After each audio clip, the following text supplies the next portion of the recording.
अगर कोई माजूर शख्स ओलंपिक्स में 100 मीटर की रेस में पार्टिसिपेट करे तो आप उसका कॉन्फिडेंस बढ़ाने के लिए चीयर तो जरूर कर सकते हैं, बट उसके जीतने की उम्मीद नहीं कर सकते। इसी तरह बगैर फाइनेंशियल स्टेटमेंट को पढ़े आप इन्वेस्टर बनने की उम्मीद तो कर सकते हैं, बट सॉरी, इन्वेस्टर बन नहीं सकते। बट फुरकान भाई, फाइनेंशियल स्टेटमेंट्स इतनी लंबी होती हैं, कॉम्प्लिकेटेड होती हैं, समझ ही नहीं आता शुरू कहां करें खत्म कहां करें। जैसे मेपल लीफ की 2023 की एनुअल किताब देख लें, 194 पेजेस की किताब थी, and honestly speaking as an investor कोई 12-15 पेजेस ही इंपॉर्टेंट थे। और साइंस यही है, उन 12-15 पेजेस को ढूंढना है, ठीक से पढ़ना है, सो दैट आपको समझ में आ जाए उस कंपनी के अंदर हो क्या रहा है, वो चीजें भी पता चल जाएं जो वो बता रही हैं, और वो चीजें भी पता चल जाएं जो वो नहीं बता रही हैं। और यही समझाने तो मैं आया हूं।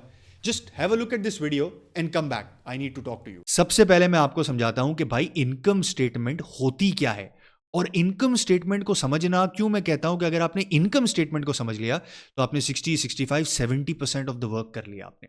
ठीक है, क्यों इंपॉर्टेंट है? Let's start of with their. अगर आपको कोई स्टॉक खरीदना होता है तो सबसे पहली चीज आप क्या देखते हैं? आप देखते हैं कि उसकी अर्निंग्स कितनी है, उसको प्राइस से डिवाइड करते हैं, और आप देखते हैं कि इसका पीई मल्टीपल कितना है। अगर आप डिविडेंड इन्वेस्टर हैं तो आप क्या देखते हैं? डिविडेंड यील्ड कितनी है। और डिविडेंड कहां से आता है? प्रॉफिट से आता है।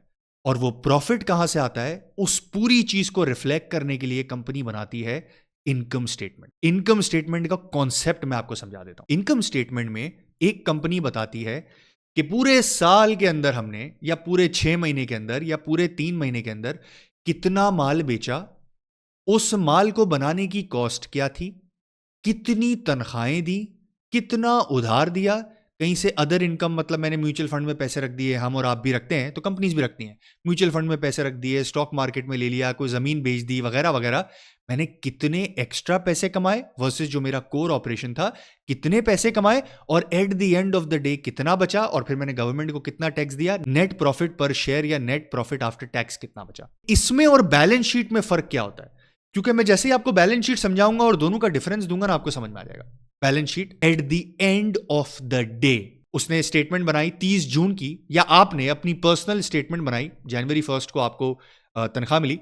Eight the end of the month 31 of January 2024 को आपके पास कितना पैसा है, कितनी इन्वेस्टमेंट है, कितनी ज्वेलरी है, वगैरह वगैरह, जो एंड डेट के ऊपर आता है वो बैलेंस शीट आइटम होता है। पूरे महीने में आपने क्या किया, वो इनकम स्टेटमेंट आइटम होता है। अब इसको कंपनी के एंगल पे ले जाएं, पूरे क्वार्टर में उसने क्या किया, वो रनिंग स्टेटमेंट, इनकम स्टेटमेंट होता है। Eight the end of the quarter चीजें किस तरह की दिख रही हैं, वो बैलेंस शीट आइटम होता है। ठीक है, उसने भी इन्वेस्टमेंट्स की होगी, उसने म्यूचुअल फंड में पैसे लगाए होंगे, वगैरह वगैरह, वो सारी की सारी चीज eight the end of the day बताता है।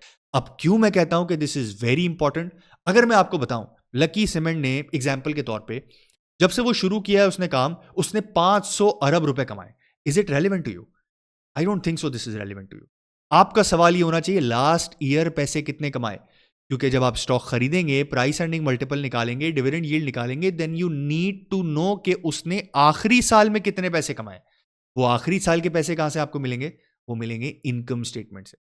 पुराने सालों में बचा के उस सारे 500 अरब का उसने क्या किया, ये आपको कहां मिलेगा? ये आपको बैलेंस शीट के अंदर। मैं इसको और आपके दिमाग के अंदर ठोकूंगा, but at the end of, जब मैं ये बाकी सारी चीजें आपको समझा दूंगा, बैलेंस शीट कैसी दिखती है, वगैरह वगैरह, और उसके बाद फिर हम एक डेमो फाइनेंशियल स्टेटमेंट बनाएंगे आपकी, सो दैट आपको कोई ऐसा कॉन्सेप्ट आपके दिमाग में रह ना जाए जिसमें आपको पता ना हो। ठीक है, but before we go to the income statement, मैं सिर्फ आपको ग्लिम्प्स दे देता हूं। इसका एनालिसिस कैसे करना है, उसको देखना कैसे है, वो मैं आपको अगले फेज में समझाऊंगा। मैं सिर्फ आपको ग्लिम्प्स दे देता हूं कि एक एक्चुअल फाइनेंशियल स्टेटमेंट या इनकम स्टेटमेंट, फाइनेंशियल स्टेटमेंट नहीं, इनकम स्टेटमेंट दिखती कैसे है। ठीक है, सो लेट्स कम हियर, और ये है हमारा लेटेस्ट क्वार्टर इंटरलूप की फाइनेंशियल स्टेटमेंट। पढ़ना कैसे, वंस अगेन मैं आपको नहीं समझा रहा हूं, मैं सिर्फ आपको इंट्रोड्यूस कर रहा हूं कि इन रियलिटी ये फाइनेंशियल स्टेटमेंट, इनकम स्टेटमेंट दिखता कैसे है। ठीक है, this is your income statement. ये क्या बता रहा है भाईजान? पहले बता रहा है कि मैं क्वार्टर एंड की बात कर रहा हूं। क्वार्टर एंड, इसका कब एंड हो रहा है? क्वार्टर एंड हो रहा है सितंबर 30, 2023 को। वंस अगेन इनकम स्टेटमेंट है, आखिरी दिन की बात नहीं हो रही है। एक दिन के अंदर, आखिरी दिन के अंदर इसने 38 अरब रुपए की सेल नहीं की है, इसने पूरे क्वार्टर में 38 अरब की सेल की है। तो क्वार्टर शुरू कहां हो रहा होगा? 1 जुलाई 2023 में क्वार्टर शुरू हुआ, एंड का हुआ 30 सितंबर 2023। अब वो बता क्या रहा है? सबसे पहले बता रहा है कि भाईजान सेल्स नेट मैंने, मतलब इधर उधर के जो डायरेक्ट खर्चे होते हैं, सेल्स रिटर्न होती है, डायरेक्ट अगर कोई टैक्स देना पड़ता है, वो सब कुछ वहां नेट करके मैं आपको बताता हूं कि क्वार्टर के एंड में भाई मैंने 38.5 अरब रुपए की सेल की है। Same period last year, once again 1 जुलाई 2022 से लेकर 30 सितंबर 2022 तक मैंने कितना माल बेचा था? 30.5 अरब रुपए का माल बेचा था। तो सेल्स में क्या आई है? ग्रोथ आई है। फिर उसने बताया कि भाईजान मुझे जो माल बेचने के लिए जो डायरेक्ट कॉस्ट थी ना, मेरी डायरेक्ट कॉस्ट वो थी मेरी 25 अरब रुपए की। डायरेक्ट कॉस्ट का मतलब क्या होता है? जो कि फॉर एग्जांपल हम ये बना रहे हैं, इसको बनाने के लिए स्टील इस्तेमाल हुआ, इसको बनाने के लिए कुछ इलेक्ट्रॉनिक इक्विपमेंट इस्तेमाल हुआ, इसको बनाने के लिए प्लास्टिक इस्तेमाल हुआ, वॉटेवर फ्लेवर वगैरह इस्तेमाल हुआ। वो बनाने के लिए जो कॉस्ट इस्तेमाल हुई डायरेक्ट, कि अगर वो मैं ना लगाऊं तो ये माल बन ही नहीं सकता, उसके लिए जो जो कॉस्ट खर्च हुई है वो आती है कॉस्ट ऑफ सेल्स के अंदर। ठीक है, आई विल एक्सप्लेन क्या क्या चीजें इंपॉर्टेंट है, क्या क्या चीजें इंपॉर्टेंट नहीं है। I will explain everything, but let's go ahead. Distribution cost, अब इस माल को बेचने के लिए मैंने क्या इस्तेमाल किया, that comes into distribution cost.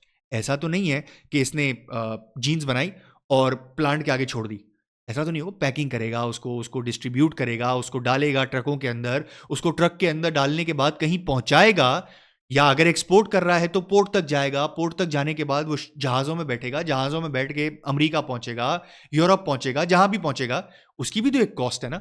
वो कॉस्ट है आपकी डिस्ट्रीब्यूशन कॉस्ट। मतलब माल बन गया है, उसकी कॉस्ट आ गई कॉस्ट ऑफ सेल्स में, बट माल को बेचने की कॉस्ट आ गई डिस्ट्रीब्यूशन कॉस्ट के अंदर।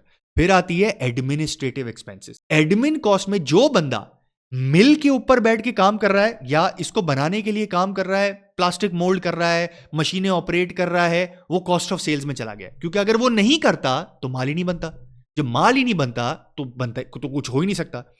एडमिन कॉस्ट में वो बंदा है जो कि एचआर में बैठा है, जो कि सीईओ की कॉस्ट है, जो कि बैक ऑफिस की कॉस्ट है, ये इलेक्ट्रिसिटी की कॉस्ट है, वॉट एवर दैट इज, जिसका डायरेक्ट प्रोडक्ट बनाने से ताल्लुक नहीं है, लेकिन फिर भी एक कॉस्ट है, कंपनी ने हायर किया हुआ है, बिल्डिंग का रेंट दे रहे हैं वगैरह वगैरह, वो जाता है एडमिन कॉस्ट के अंदर। ठीक है, मूविंग ऑन। इसके बाद इंपॉर्टेंट चीज होती है अदर इनकम और फाइनेंस कॉस्ट। वो नीचे आ रही है, ये अदर इनकम आपको दिख रही है 130 million.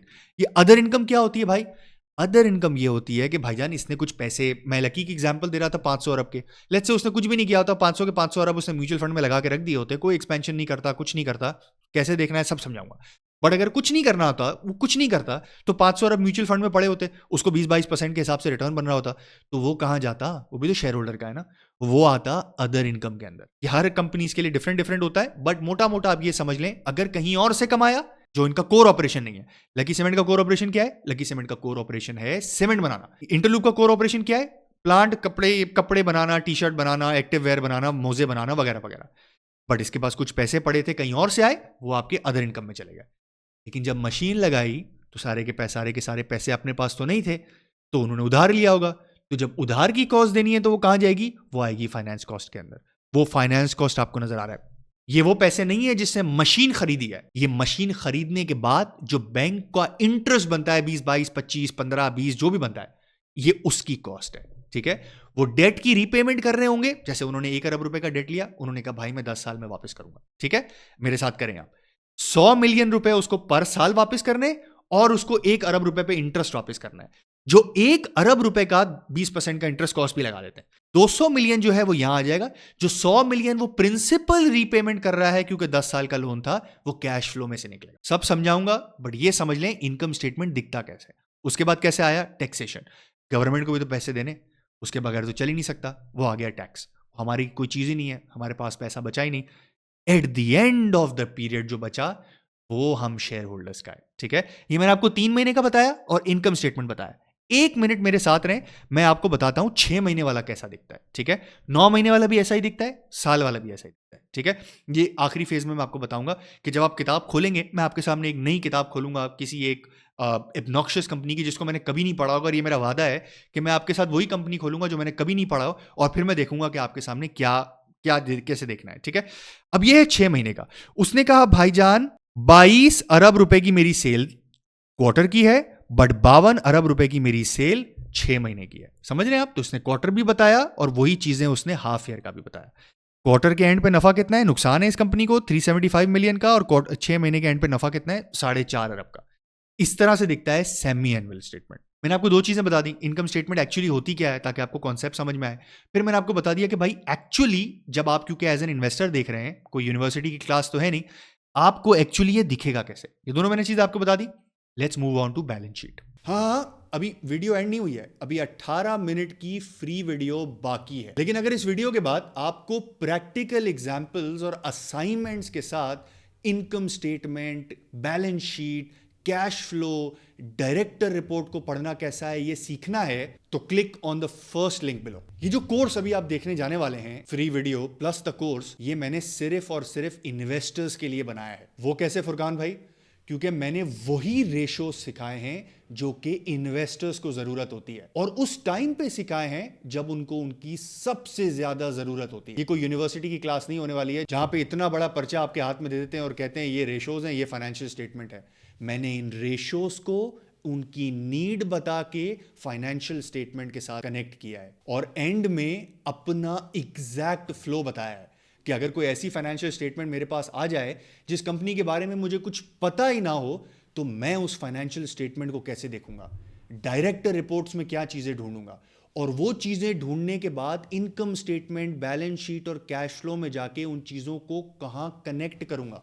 That's the most important part. ऐसे लोग मेरे कोर्सेज की तारीफ तो बहुत करते हैं, but honestly speaking, this is one of the best courses that I've created. So अगर आपको फाइनेंशियल स्टेटमेंट्स को एज एन इन्वेस्टर सीखना है, click on the first link below. First video is free, that is 28 minutes, आपको core concepts मिल जाएंगे। But if you want to go in detail और ठीक से समझना है सारी चीजों को, तो उसी लिंक को फॉलो करें। Meet you there.